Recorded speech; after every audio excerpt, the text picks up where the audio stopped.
নমস্কার, welcome to my channel awareness with Dasji.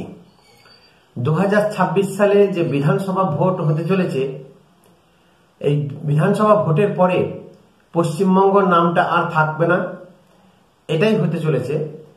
এবং তার পরিবর্তে সম্ভবত যেটা হবে বা হতে চলেছে সেটা হচ্ছে ইসলামিক স্টেট অফ বেঙ্গল। এটা না ভারতের মধ্যে থাকবে আর না পশ্চিমবঙ্গ বলে আলাদা যে অঙ্গরাজ্য সেটাও কিন্তু থাকবে না, ভারতের মানচিত্র থেকে মুছে যেতে পারে। এটাই হতে চলেছে। তার ব্লুপ্রিন্ট কিন্তু তৈরি, তার ব্লুপ্রিন্ট কিন্তু অলরেডি হয়ে বসে আছে। প্রচ্ছন্ন এবং প্রত্যক্ষ পরোক্ষভাবে সরকারের প্রচুর মদত আছে। তার কারণও অনেক আছে। বাংলাদেশ থেকে যত হিন্দু ভারতবর্ষে এসেছে, আজকে কিন্তু ওই উগ্র মুসলমানদের তাড়নাতে বা তাড়া খেয়ে বা মার খেয়ে কিন্তু পালিয়ে এসেছে, জমি জায়গা ভিটেমাটি সব ছেড়ে। আজকে পশ্চিমবঙ্গ থেকেও প্রচুর হিন্দু কিন্তু পালিয়ে যাবে। যাবেটা কোথায়? যাবার আর কোথাও জায়গা নেই। এই পশ্চিমবঙ্গটাকেও এই মুসলিম উগ্রপন্থী বা কট্টরপন্থীদের হাতে তুলে দিয়ে যাবেন আপনারাই। আপনাদের মতো হিন্দুরা যারা ঘুমুচ্ছে বা যারা জেগে জেগে স্বপ্ন দেখছে বা জেগে ঘুমুচ্ছে। আমাদের পশ্চিমবঙ্গে বিগত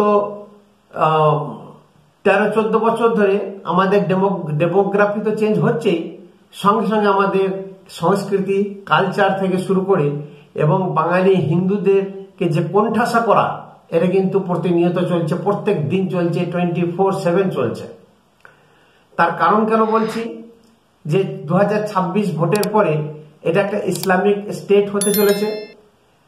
আমাদের রাজ্যে যে খুব গোপন ভাবে নানা রকমের কার্যকলাপ জঙ্গি সংগঠনগুলো যে চালিয়ে যাচ্ছে, এগুলো কি আমাদের পশ্চিমবাংলার কোনো গোয়েন্দার কাছে খবর ছিল না? কোনো আইপিএস, কোনো পুলিশ অফিসার, থানা বলুন, যত আমাদের পুলিশি ব্যবস্থা আছে তাদের কাছে কি খবর ছিল না? নিশ্চয়ই ছিল। হয়তো মুখ্যমন্ত্রীর নির্দেশে, পুলিশ মন্ত্রীর নির্দেশে সেইগুলো ফাঁস করতে বা তার প্রতি অ্যাকশন নিতে বারণ করেছে, এটা হতে পারে। বা নিছক অকম্মা নির্কম্মা সিআইডি বলুন বা পুলিশ প্রশাসন, তারা কিন্তু কেউ টের পায়নি বা খোঁজ খবর রাখেনি। 2026 সালে কিন্তু ভোট আসতে চলেছে বিধানসভা। এই বিধানসভা ভোট পুড়িমড়ি অবস্থায় আজকে যত ইসলামিক সংগঠন আছে, যত মুসলিম উগ্রবাদী সংগঠন আছে, তারা কিন্তু টিএমসি কে সর্বতভাবে সাপোর্ট করে জিতিয়ে আনতে চায়। তার কারণ বাংলাদেশে যত এরকম উগ্রবাদী আছে তারা ওপেন বলেছে যে ভারতবর্ষে মমতা ব্যানার্জি আমাদের সঙ্গে আছে, উনি থাকলে আমরা দেখে নেব, আমরা পশ্চিমবঙ্গকে বেশি দিন লাগবে না বাংলাদেশের কন্ট্রোলে করতে এবং কলকাতাকে 4 দিনের মধ্যে আমরা দখল করব। আমাদের দিদিমণি মমতা ব্যানার্জি আমাদের সঙ্গে আছে। বাংলাদেশের এরকমই একজন জঙ্গি নেতা জসিমউদ্দিন রহমানি, উনি ওপেন বলেছেন যে মমতা ব্যানার্জিকে আহ্বান করছি, উনি ভারত থেকে বেরিয়ে আসুন, উনি বাংলাদেশের সঙ্গে যোগ হয়ে যান, আমরা আলাদা একটা ইসলাম রাষ্ট্র তৈরি করব। এটা একটা, তাহলে এর থেকে অনেক কিছু বোঝা যায়।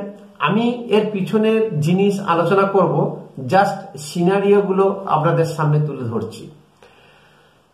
মুর্শিদাবাদের টিএমসি নেতা হুমায়ুন কবির, ওনার কথায় কথায় বক্তব্য হচ্ছে আমরা মুর্শিদাবাদের 70%, হিন্দুরা 30%, বেশি বাড়াবাড়ি করলে কেটে গঙ্গায় ভাসিয়ে দেব।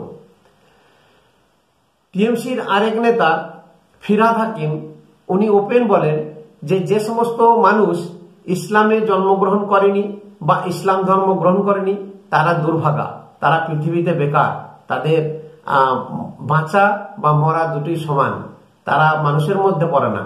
যে ইসলাম ধর্ম গ্রহণ করেছে, যে ইসলাম কবুল করেছে, একমাত্র তারাই পুণ্যবান এবং তারাই ভাগ্যবান। উনি এও বলেছেন আমরা সেই দিনের অপেক্ষায় আছি যেদিন 50% লোক উর্দু ভাষায় কথা বলবেন। আবার সিদ্দিকুল্লাহ চৌধুরী, উনি আবার বলেছেন যে মুসলিমদেরকে বলছি খুব বেশি করে আরো বাচ্চা প্রসব করতে, আরো বাচ্চার জন্ম দিতে, যাতে কট্টর হিন্দুদেরকে বা এরকম কট্টরবাদীদেরকে জবাব দেওয়া যায়। তাহলে এই সমস্ত কথা বলা কোনো কিন্তু আমাদের মুখ্যমন্ত্রী না তাদেরকে সেন্সর করেছে, না তাদেরকে বলেছে যে এরকম কথা বলা যাবে না। টিএমসির এরকম কোন নেতা বলেছে যে আমাদের একটা জাতীয় পতাকা দরকার। তো পশ্চিমবঙ্গ একটা অঙ্গরাজ্য, সে জাতীয় শব্দটা এখানে আসতেই পারে না। তো এখানে যদি আলাদা জাতীয় পতাকা হয়, এবং দিদিমণি আজ 4-5 বছর আগে বলেছিলেন একবার, মনে করে দেখুন, যে ভারতবর্ষের একটা রাজধানী ঠিক না, আজকে ভারতবর্ষের কম করে 4টে রাজধানী থাকা দরকার আছে, সবাই সবার মতন নিজের নিজের মতন করে চলতে পারবে। অজিত ডোভাল যে সিক্রেটলি একটা বেঙ্গল ভিজিট করে চলে গেলেন, তার দুটি কারণ হতে পারে। এই দুটি কারণের জন্য উনি এসেছিলেন। একটা কারণ হচ্ছে যে একটা রিপোর্ট, সেটা হচ্ছে টাটা ইনস্টিটিউট অফ সোশ্যাল সায়েন্সের উপরে ভিত্তি করে। সেই রিপোর্টে কি ছিল? সেই রিপোর্টে ছিল যে ভারতের পূর্ব এবং উত্তর পূর্ব যত রাজ্য আছে সেখানে টোটালি ডেমোগ্রাফি চেঞ্জ হতে চলেছে, এবং যত ইমাইগ্রেন্ট আছে, অনুপ্রবেশকারী আছে, তারা এসে ভারতের সোশ্যাল, ইকোনমিক্যালি এবং রাজনৈতিক, পলিটিক্যালি তারা বিশাল বড় একটা পরিবর্তন করছে এবং ক্যাওয়াস সৃষ্টি করছে। এবং শুধু তাই নয়, ভারতের টোটাল একটা অস্থিরতা তৈরি করার তারা পরিকল্পনা করেছে। এটা হচ্ছে টাটা ইনস্টিটিউট অফ সোশ্যাল সায়েন্সের ভিত্তিতে এই রিপোর্টটা। নম্বর হচ্ছে পাকিস্তানের আইএসআই এর মদতে অল বেঙ্গল মিডিয়া বলে একটা মিডিয়া মুর্শিদাবাদ এবং মালদাতে দীর্ঘদিন ধরে অপারেশন চালাচ্ছে এবং নানান ধরনের খোঁজ খবর রাখে এবং খবর প্রসারিত করে। শুধু তাই নয়, ওরা একটা উর্দু চ্যানেলও চালায় এবং উর্দু ভাষায় নানা রকমের খবর প্রসারিত করে, প্রচার করে। সেই অল বেঙ্গল মিডিয়াকে ভারতের গোয়েন্দা দীর্ঘদিন ধরে শুনছি নাকি 15 বছর ধরে তাকে লক্ষ্য করে রেখেছিল, টার্গেট করে রেখেছিল। এবং কিছুদিন আগে মুর্শিদাবাদ এবং মালদাতে বেশ কিছু গ্রামে এবং দুটো জেলাতে সম্পূর্ণভাবে যে প্রত্যেকটি মহিলা, পুরুষ, শিশু থেকে শুরু করে প্রত্যেকটি পাড়াতে তারা লিফলেট বিলি করে প্রচার চালাচ্ছে একটা ইসলামিক রাষ্ট্র তৈরি করা, ইসলামিক রাষ্ট্র জন্য জিহাদ ঘোষণা করা, ভারতের যত হিন্দু আছে ভারতের এগেনস্টে লড়াই করার জন্য তৈরি থাকা।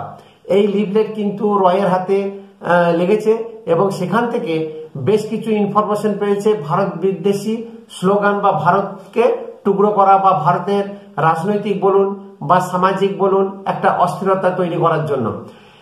এই যে খবর পাওয়ার পর অজিত ডোভাল কিন্তু পশ্চিমবঙ্গে, কলকাতাতে এসে যত সিকিউরিটি আমাদের এজেন্সি আছে পশ্চিমবঙ্গে এবং ভারতের সবার সঙ্গে খুব গোপনে মিটিং সেরে গেলেন। তার কারণ হচ্ছে এই যে বললাম 2026 একটা টার্গেট করে রেখেছে যত বাংলাদেশি উগ্রপন্থী জামাত গোষ্ঠী প্রত্যেকেই। এই যে ইসলামিক রাষ্ট্র বা ইসলামিক স্টেট ঘোষণা করা বা বাংলাদেশের সঙ্গে পশ্চিমবঙ্গকে মিলানো বা ঝাড়খণ্ডকে মিলানো, এই যে দীর্ঘদিনের একটা পরিকল্পনা, এটা পাকিস্তানের ছিল এবং আবার নতুন করে গজিয়ে উঠেছে। এই যে ইসলামিক স্টেট তৈরি করা আজকে এদের দীর্ঘদিনের পরিকল্পনা, আজকে নতুন নয়। সেই যখন ভারত ভাগ হয়েছিল বা বাংলাদেশ যখন ভাগ হয়েছিল, ভারত থেকে বেরিয়ে গেছিল, ইসলাম রাষ্ট্র গঠন করেছিল, তার অনেক আগে থেকে পশ্চিমবঙ্গকে এবং ভারতকে আরো ভাগ করার তারা প্ল্যান করেছিল। 2014 সালে যখন আইসিসের জন্ম, 2014 আগে আল কায়দার যখন ওসামা বিন লাদেন মারা গেল, তারপরে আইসিস আবার উগ্রপন্থা শুরু করলো এবং সর্ববৃহৎ শক্তি দিয়ে সে নামলো। Islamic state of Iraq and Syria, এখানে যত রকমের কার্যকলাপ আছে উগ্রপন্থী বা উগ্রবাদী জঙ্গিবাদ, তারা কিন্তু শুরু করেছিল। তারা চেয়েছিল সারা পৃথিবী করায়ত্ত করতে, সারা পৃথিবীতে আমাদের দবদবা থাকবে, আমাদের হুকুমত চলবে, ইউরোপ আমেরিকা থেকে শুরু করে সমস্ত জায়গা। কিন্তু সেই জিহাদ বা সেই পরিকল্পনা তাদের ফেল হয়ে যায় 2019-20 মধ্যে। এবং শুনে থাকবেন বেশ কিছু ভারত এবং বাংলাদেশ থেকে যুবক সেই আইসিসে কিন্তু নাম লিখিয়েছিল। আইসিস দেখলো যখন আর এই গ্লোবালি তারা আর সেরকম উত্থান করতে পারছে না, তখন পাকিস্তানের আইএসআই যখন ভারতের সঙ্গে আর পেরে উঠতে পারছে না, যখন 2014 সালে আমাদের মোদী গভর্নমেন্ট এলো এবং অজিত ডোভালের হাতে সারা ভারতবর্ষের সিকিউরিটি এজেন্সিকে দিয়ে দেওয়া হলো, তারপর থেকে কিন্তু পাকিস্তান আইএসআই দমে গেছে। সেই আইএসআই ফন্দি ফিকির করে আইসিসের সঙ্গে সংগঠন শুরু করলো।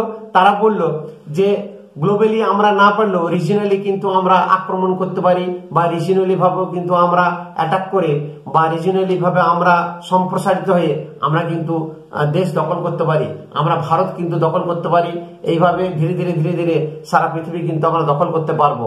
তখন তাদের সেই আইএসআই এর কথায় আইসিস সাই দিয়েছিল এবং মদত দিয়েছিল, এবং সেইভাবে তারা নানা রকমের আইএসআই এবং স্লিপার সেল তৈরি করেছিল, যা মহারাষ্ট্র, বিহার, আসাম, ঝাড়খণ্ড এবং আমাদের এই পশ্চিমবঙ্গে।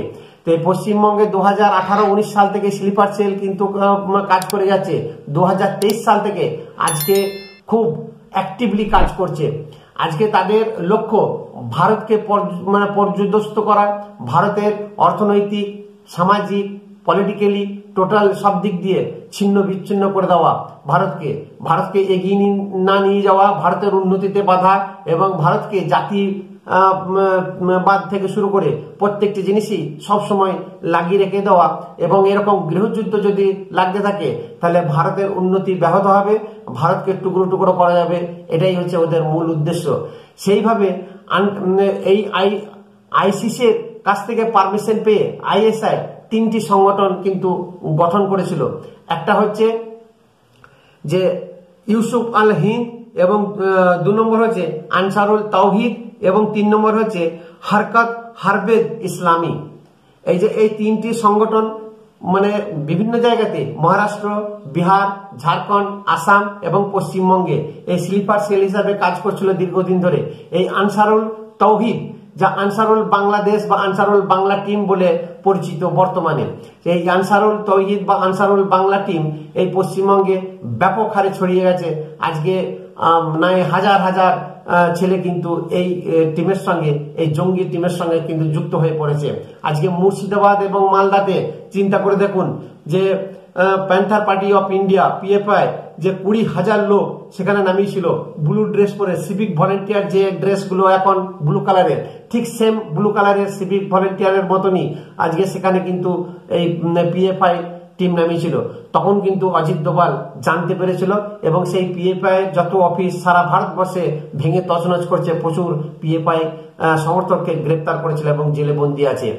তাহলে আবার এই সেই মুর্শিদাবাদ এবং মালদা থেকে বাংলাদেশ কিন্তু আবার সেরকম বিচ্ছিন্নতাবাদী শুরু করেছে। আজকে বর্তমান সরকারের সম্পূর্ণ মদতে, সম্পূর্ণ সাহায্যে কিন্তু এই জঙ্গি সংগঠন বলুন বা ভারত বিদ্বেষী যত সংগঠন আছে তারা কিন্তু বারবার তাদের উঠছে। তাদের টার্গেট কিন্তু তারা কিন্তু ভুলেনি।